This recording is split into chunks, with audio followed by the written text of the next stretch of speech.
Program yang telah direalisasikan Dinas Pariwisata dan Budaya Kabupaten Bandung ditanggapi positif oleh desa-desa, yakni pada pengembangan dan pengelolaan wisata di desa. Tepatnya pada gelaran pelatihan kepariwisataan tersebut. Pertama-tama saya ucapkan terima kasih kepada Kabupaten Bandung melalui Disparbud ini yang telah menyelenggarakan pelatihan kepariwisataan khususnya bagi desa-desa yang mau memulai atau mencoba untuk menjadi salah satu desa wisata yang berada di Kabupaten Bandung.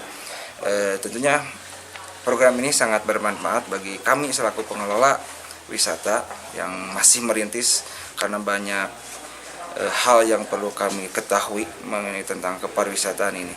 Jadi di acara seperti ini kita dapat berdiskusi bersama sama pengelola dan juga kedatangan para narasumber yang memang ahli di bidang kepariwisataan ini menjadi salah satu angin segar atau salah satu penambah wawasan bagi kami terutama yang menjadi pengelola di wisata tersebut.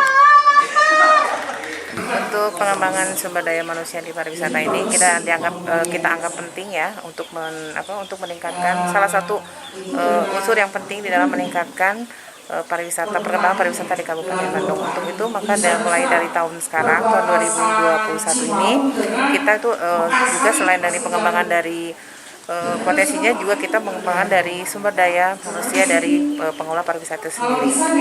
Itu diharapkan dengan adanya pelatihan ini maka akan mendongkrak sumber daya manusia yang ada di desa-desa pariwisata ya, terutama juga di masyarakat kabupaten pada umumnya di Kabupaten Bandung untuk bisa mengembangkan sesuai dengan potensi yang mereka miliki.